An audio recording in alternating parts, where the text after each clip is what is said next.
ఈ రాత్రికాల సమయంలో పరిశుద్ధ దేవుని సాన్నిధ్యానికి దైవాసక్తితో సద్భక్తితో కూడి వచ్చిన చింతలపాలెం ప్రభు యొక్క సంఘమునకు భక్తిపరులైన వారందరికీ గ్రామమంతటికి అలాగే ఈ చుట్టుపక్కల పరిసర ప్రాంతాల్లో నుంచి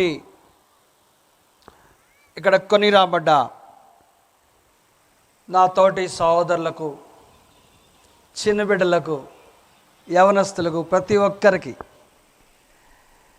చిలకలూరుపేటలో ఉన్నటువంటి ప్రభు యొక్క సంఘం తరపున, మా పరిచర్యల తరపున ప్రేమపూర్వకమైనటువంటి శుభాభివందనాలు తెలియజేస్తా ఉన్నాను. ప్రతి సంవత్సరం బహుశా ఇవే దినాలలో చింతలపాలెం క్రీస్తు ప్రభు యొక్క సంఘం నిర్వహిస్తూ ఉన్నటువంటి ఈ బహిరంగ సువార్త కూడికలు దిగ్విజయంగా జరిగించబడుతూ ఉన్నాయి. ఆ క్రమంలో భాగంగా ఈ 2025వ సంవత్సరంలో మొదటి దినాన ఇలాగా మీతో కలిసి దైవ వర్తమానాన్ని పంచుకోవడానికి నన్ను ఆహ్వానించినటువంటి ప్రభునందు నా ప్రియులకు, ప్రత్యేకమైనటువంటి శుభాభివందనాలు తెలియజేస్తూ ఉన్నాను. మొదటి దినాన ఇంత చక్కగా చాలామంది వాక్యం వినటానికి ఇక్కడ శ్రద్ధగా కూర్చున్నారంటే మీరందరూ ఎంత దీవించబడ్డవారో. దేవునికి మీరంటే చాలా ఇష్టం. మనకి దేవుడంటే ఎంతో ప్రేమ, భక్తి, విశ్వాసతలతో బ్రతుకుచూ ఉన్నటువంటి వారం మనం.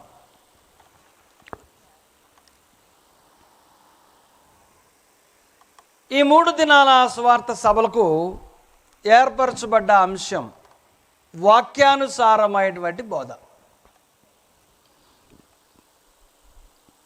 బోధ అంటే సరిపోదా? ఎందుకని ప్రత్యేకంగా వాక్యానుసారమైనటువంటి బోధ అని ఈ నిర్వాహకులు పెట్టారు? నాకు తెలియదు. మీలో ఎవరికైనా సరే వాక్యానుసారమైన బోధ అనే మాటకు అభ్యంతరం కనిపిస్తుందా? బోధ అంటే సరిపోదా? వాక్యానుసారమైన బోధ అంటే ఈ అంశాన్ని వారు ఏర్పరిచినందుకు వారిని అభినందిస్తా ఉన్నాను. ఎందుచేతనంటే ప్రపంచవ్యాప్తంగా ఈరోజు బోధ జరుగుతూనే ఉంది. విరివిగా సువార్త ప్రకటించబడుతూ ఉంది. సంఘాలు గొంతుల్లో, సందుల్లో నిర్మాణం చేయబడుతూ ఉన్నాయి. అయితే వాక్యానుసారమైనటువంటి బోధ ఆ రోజుల్లో కొరతే, ఈ రోజుల్లో కూడా కొరతే. వాక్యానుసారమైనటువంటి బోధ ఒక చోట జరుగుతూ ఉంది అని అంటే దానికి ఒకటే గుర్తు. ఏం గుర్తో తెలుసా? చాలా తక్కువ మంది ఆ సంఘంలో ఉంటారు. ఇదొక్కటే కొండ గుర్తు. వాక్యానుసారమైన బోధ ఎక్కడ జరుగుతూ ఉంటే అక్కడ విశ్వాసులైన వారు, ఆ సంఘం కొద్ది మందే ఉంటారు. ఎందుకంటే వాక్యానుసారమైన బోధలో ప్రతి ఆదివారం బోధకుడు మనుషుల ముఖాల వైపు చూడకుండా ఈ గ్రంథం వైపే చూస్తూ తాను దేవుని చేత అక్కడ నిలవబెట్టబడిన ప్రతినిధిగా భావించి సూటిగా 2 చంపులు పటా పటా పటా పటా పటా వాయిస్తూ ఉంటాడు ప్రతి ఆదివారం. అది ఎవ్వరికీ నచ్చదు. ఇట్లా చెప్పేవేంది అని అనకుండా, నువ్వు చెప్పింది నా గురించే కదా అని మానేస్తాడు వచ్చేవారం. ఇదొక్కటే గుర్తు. పలానా చోట వాక్యం వింటూ ఉంటే ఈ మనసుకు గాయమై అక్కడికి ప్రార్థనకి వెళ్ళడం మానేసేటువంటి విశ్వాసులు చాలామంది ఈరోజు. కారణం అది వాక్యానుసారమైన బోధ కనుక. మనసుని గాయపరిచేది, నా లోపాన్ని ఎత్తి చూపించేది, నా పాపాన్ని అద్దం వలె నా ముందు ప్రదర్శింపజేసేదే వాక్యానుసారమైనటువంటి బోధ. ఈ 3 దినాల్లో దాన్ని వినిపించడం కొరకు నిర్వాహకులు ఇక్కడ ఎంతో ప్రయాసపడతా ఉన్నారు. దేవుడు అందుకు తగినటువంటి ప్రతిఫలాన్ని వారికి ఇస్తాడు. వారితో పాటు అందుకు తగినటువంటి బహుమానాన్ని, గాయాల్ని ఇక్కడున్న ప్రతి ఒక్కరికి ఈ 3 దినాలు రాత్రులు నిద్రపట్టకుండా చేయాలని నేను మనసారా కోరుకుంటున్నా. ప్రతిరోజు ఇక్కడి నుంచి ఏడుస్తానే పోవాలని నేను కోరుకుంటున్నా. ఎవ్వరూ సంతోషంగా వెళ్ళకూడదు. ప్రతిరోజు సాయంత్రం ఇక్కడి నుంచి గుండె నిండినటువంటి బరువుతో, మహావేదనతో, ఏడ్పుతో, కన్నీరుతో, అయ్యా ఇదిగో ఈరోజు చెప్పిన వాక్యం నిజమే, నా అంతరంగంలో ఇంత దుర్నీతి, దుష్టత్వము, నీచత్వము, అధమత్వము, దుర్మార్గత ఉన్నమాట నిజమే, నేను ఇన్నాళ్ళు వేషధారణతో బతికాను, ఈరోజు నాతో మాట్లాడావు, నేను దిద్దుకోవడానికి మరొక అవకాశం ఇచ్చావు తండ్రి అని ఇంటికి వెళ్ళి ప్రతి ఒక్కరూ మోకరించి ప్రార్థన చేసుకునేటట్టుగా ఈ 3 దినాల స్వార్థ కూడికలు జరగాలని నేను మనసారా కోరుకుంటా ఉన్నాను. అది చింతలపాలెం గ్రామం అంతటికి దీవెనకరంగా మారాలని, ఈ చోట నుండి క్రైస్తవ జన సందోహం ఈ ప్రపంచానికి వెలుగులు నింపేదిగా బయలుదేరాలని నేను దేవుని పక్షాన కోరుకుంటూ మీకు అందరికీ ఆశీస్సులు అందిస్తూ ఉన్నాను. ఇకపోతే నేను ఈ అంశం సందర్భంగా మాట్లాడటానికి మీ ముందుంచినటువంటి అంశాల్లోకి, సంగతుల్లోకి వెళ్ళేటువంటి ప్రయత్నం చేస్తాను. తీతుకు రాసినటువంటి పత్రిక 2వ అధ్యాయం 14వ వచనాన్ని చదువుతాను. అపోస్తలుడైన పౌలు తీతుకు రాసిన పత్రిక 2వ అధ్యాయము 14వ వచనంలో ఇలాగ రాయబడింది. ఆయన సమస్తమైన దుర్నీతి నుండి మనలను విమోచించి సత్క్రియలందు ఆసక్తి గల ప్రజలను తన కోసరము పవిత్రపరచుకొని తన సొత్తుగా చేసుకొనుటకు, అక్కడ వరకు ఆపుతాను. మహాదేవునికి ఏదో గొప్ప ప్రణాళిక ఉంది. ఆ ప్రణాళిక ఆయన చేపట్టడానికి ముందే ఈ భూమి ఏదైనా మనుషులందరూ, మానవ జాతి అంతా పాపంతో నిండుంది. అందులోనే మనం ఉన్నాం. దేవుడు సృష్టించినటువంటి మొదటి సృష్టిలో పాపానికి తావులేదు. కానీ సర్పము అవను మోసపరచుట చేత మొట్టమొదటి దేవుని కుటుంబాన్ని మోసపరచుట చేత ఈ పాపం భూమిలోకి ప్రవేశించింది. ఆ పాపం పేరే ఈ వచనములో దుర్నీతి అని రాయబడింది. పాపం అంటే మనకు బాగా అర్థమైంది. ఇక్కడ నుండి చిన్నపిల్లల్లో ఎవరైనా పాపం అంటే తెలియని వాళ్ళు ఉన్నారా? మా చిన్నతనంలో ఉన్నారేమో.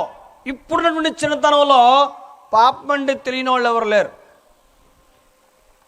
యవనస్తులైతే పాపం అంటే ఏంటో చిన్న చిన్న ఎస్సేలు కూడా రాయగలరు, చిన్న చిన్న పుస్తకాలు కూడా రాయగలరు. ఇక పెద్దవాళ్ళకంటారా, అది జీవితంలో అంతర్భాగం అయిపోయింది, నవ్వులాట అయిపోయింది, సరదా అయిపోయింది, అదేమైనా పెద్ద తప్పు అయిపోయింది. దేవునికి విరుద్ధమైనటువంటి ఆ పాపం లేకుండా ఎవరు బ్రతుకుతారండి? నువ్వు, నేను, అందరూ దుర్మార్గులమే. ఆఖరికి అదిగో ఆ పులిపీట నుంచి వాక్యం చెప్పేటువంటి పాస్టర్ గారితో సహా. కాబట్టి ఏం చేద్దాం? ఆయన చెప్తా ఉంటాడు, మనం పోయి కూర్చొని వద్దాం, మస్టర్ వేయించుకొని వస్తే చాలు.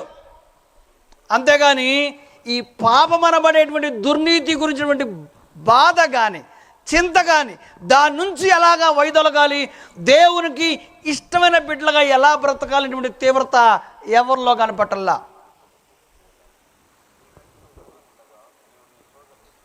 దుర్నీతి ఏం చేస్తుంది? ఈ దుర్నీతి అని అంటే రోమీయులకు రాసిన పత్రిక 1వ అధ్యాయం,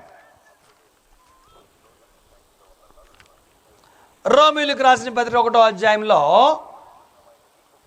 ఈ దుర్నీతి యొక్క శక్తి ఏంటో చెప్పాడు. 18వ అధ్యాయం వచనం, రోమీయులకు రాసిన పత్రిక 1వ అధ్యాయం 18వ వచనం. దుర్నీతి చేత సత్యమును అడ్డగించు మనుషుల యొక్క సమస్త భక్తిహీనత మీదను దుర్నీతి మీదను దేవుని కోపము పరలోకము నుండి బయలుపరచబడుచున్నది. మనుషులట పాపము అని అనబడుతూ ఉన్నటువంటి దుర్నీతి యొక్క బలాన్ని ఆధారం చేసుకొని సత్యాన్ని అడ్డగించటానికి పూనుకుంటారట. ఎవరు? దుర్నీతి దానిని వాడుకోవడానికి బరి తెగించి ముందుకు వచ్చినటువంటి మనుషులు దానిని వాడుకుంటూ వారు అడ్డుకుంటూ ఉన్నటువంటి సత్యం. సత్యానికి స్తంభం ఎవరు? దేవుడు. సంఘము సత్యమునకు స్తంభమై ఉంది అని చెప్పాడు. దుర్నీతిని ఆయుధంగా చేసుకున్నటువంటి దేవుని దృష్టికి విరుద్ధులైనటువంటి వారు సత్యాన్ని అడ్డగించేటువంటి ఒక బాధ్యత తీసుకుంటారట. ఆ మనుష్యుల యొక్క భక్తిహీనత మీద,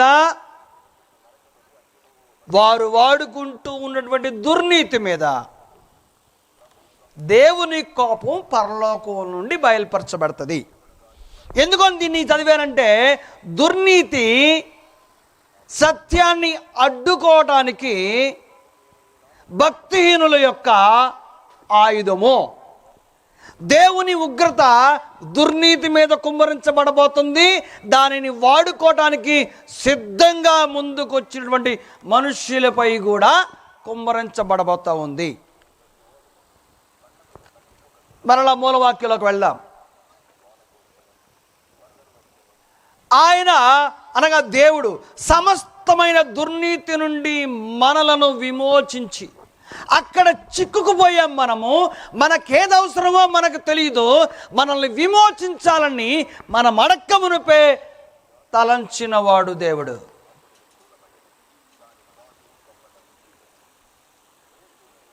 ఎందుకు? ఆయన మన తండ్రి గనుక. విమోచించి సత్క్రియల యందు ఆసక్తి గల ప్రజలను తన కోసము పవిత్రపరచుకొని తన సొత్తుగా చేసుకొనుటకు విమోచించిన వారిని వారెవరిగా మలచబోతున్నాడంటే, సత్క్రియల యందు ఆసక్తి గల ప్రజలను తన కోసము పవిత్రపరచుకొని తన సొత్తుగా చేసుకొనుటకంట. ఇది ప్రణాళిక. సత్క్రియలందు ఆసక్తి గల వారిని తన సొత్తుగా చేసుకునేటువంటి ప్రణాళిక దేవుని వద్ద ఉంది. వారిని సొంతం చేసుకోవాలని దేవుని ప్రణాళిక ఉంది. అది నెరవేర్చడానికి ఏం అవసరం వచ్చింది దేవునికి అనంటే,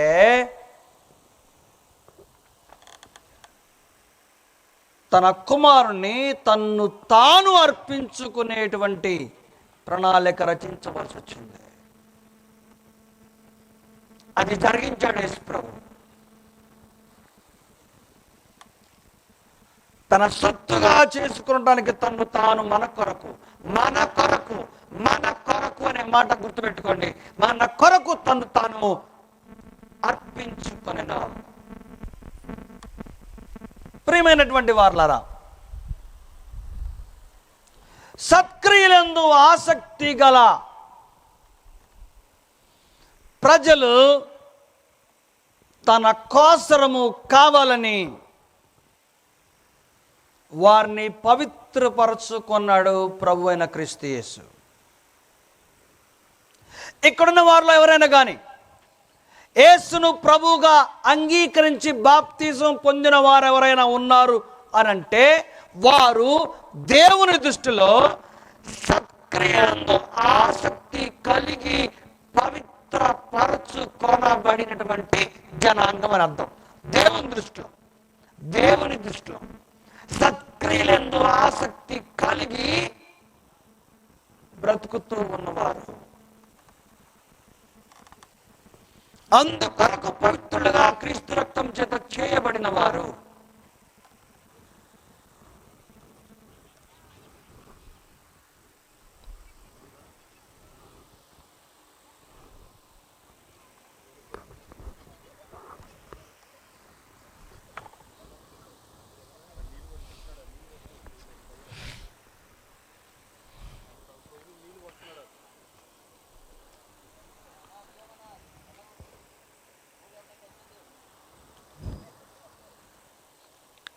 అయితే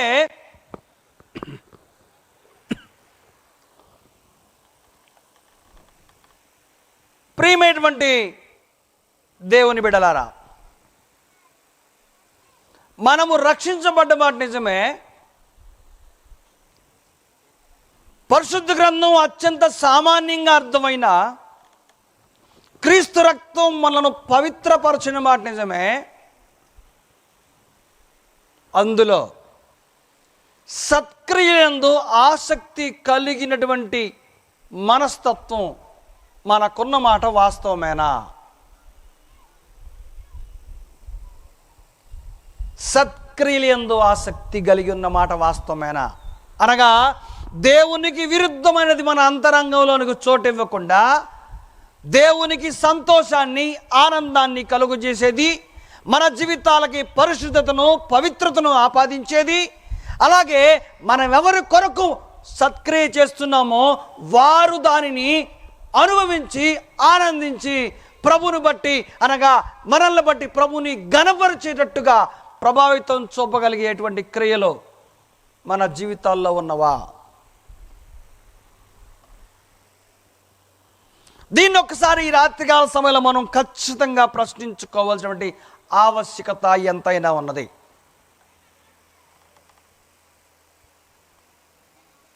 యాకోబు పత్రిక 2వ అధ్యాయము 10వ వచనం మనం చదివితే అక్కడ ఇలాగ రాయబడింది.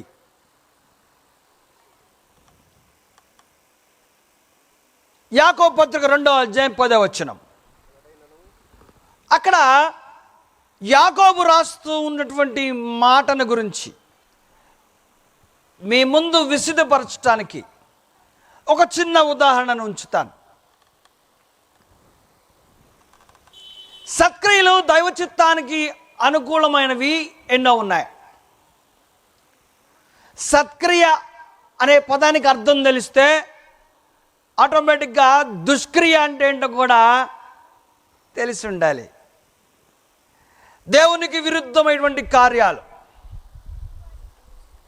ఏంటి? దేవునికి విరుద్ధమైన కార్యాలు ఈరోజు మనుషులు ఎలాగున్నారంటే, ఎవరైనా ఒక అత్యంత హీనమైన నీచమైన పని చేస్తే ఏంటయా ఆ పని అని అడిగామనుకోండి, ఇదేమైనా పెద్ద తప్ప, ఇది అందరు చేయిందా, పెద్ద చెప్పొచ్చా, అదిగో ఆమె చూడు అది కాదు చేసేది, ఇదిగో ఏం చూడు ఇది కాదు చేసేది అని ఎవరితోనో పోల్చుకుంటా